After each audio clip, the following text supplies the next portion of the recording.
Merci pour cette belle organisation, pour cet hommage à Jeanne d'Arc. Mesdames, Mesdemoiselles, Messieurs, chers amis, le temps n'est plus où le Parti communiste voulait voir en Jeanne d'Arc la première paysanne de France. La République a complètement rejeté celle qui est la figure de la patrie et qui incarne à la fois les vertus naturelles et les vertus surnaturelles. Comme chaque année depuis un siècle, l'Action française rend hommage à celle qui a sauvé la France alors que tout semblait perdu. Et nous venons ici pour des raisons à la fois historiques et à la fois doctrinales.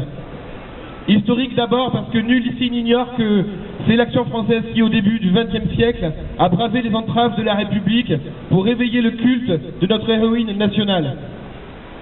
En 1908, les valeureux camelots du roi défilèrent sans craindre de se faire tabasser par les forces dites de l'ordre.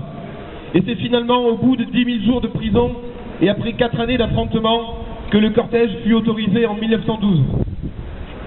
Après la Grande Guerre, c'est sous l'impulsion de Maurice Barrès, cette fois-ci, que les députés votèrent la loi qui instituait cette fête nationale.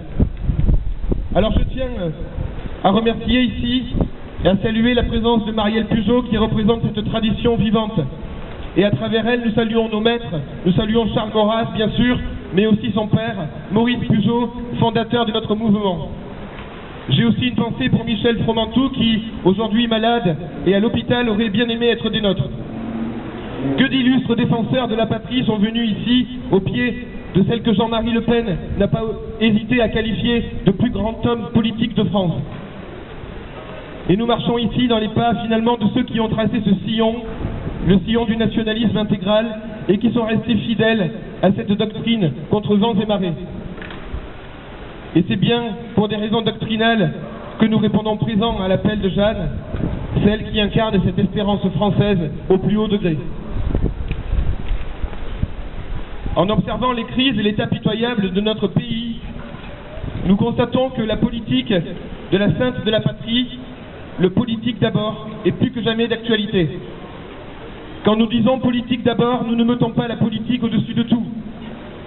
Car rien n'est plus agaçant que d'entendre parler du soi-disant agnosticisme de Charles Maurras qui l'aurait poussé à méconnaître le surnaturel et à nier l'importance de la prière. Mais il n'a jamais cessé de faire éclater dans son œuvre son admiration pour l'ordre catholique. Et nul mieux que Charles Maurras, nul mieux que le maître de Martigues, n'a compris avec autant de clarté le mystère de Jeanne d'Arc. Après la libération d'Orléans, notre héroïne nationale refusa de courir chasser les Anglais. Elle préféra à cela la route de Reims pour y faire sacrer le dauphin Charles. Et c'est là qu'apparaît tout le sens de cette politique de Jeanne d'Arc, en qui l'Action française a toujours reconnu le modèle du vrai nationalisme. Le but était religieux, certes, mais les moyens étaient politiques, car la France existait par son roi légitime, et il fallait d'abord que celui-ci régnât. Sans doute quelques-uns pensaient qu'il suffisait de demander des processions, des pèlerinages ou des messes, de transformer le peuple en un peuple de saints, pour que tout le monde s'entendît et qu'on n'eût plus besoin de se battre. Mais ce discours, c'était un discours démocrate chrétien avant l'heure, et Jeanne l'entendit sûrement. Mais elle était réaliste, elle, et elle ne croyait pas à la restauration spontanée de l'ordre. Nous comprenons alors que les voix de Jeanne s'accordent avec les principes d'une politique sage, qui sait se plier à la nature des choses. Tant qu'il n'y avait pas de roi sacré, tout demeurait aléatoire, et il fallait que le pouvoir, et tant que le pouvoir n'était pas légitime, le pays était livré au chaos. Le despotisme anglais et l'anarchie féodale devaient être dominés par un roi légitime. La solution à la crise était donc politique. Charles Maurras souligne cela quand il dit que rien ne se fait dans la cité des hommes sans une règle d'ordre étendue à toutes les fonctions. Il en est de plus haute que la fonction politique, mais dans la suite du temps, elle est la première.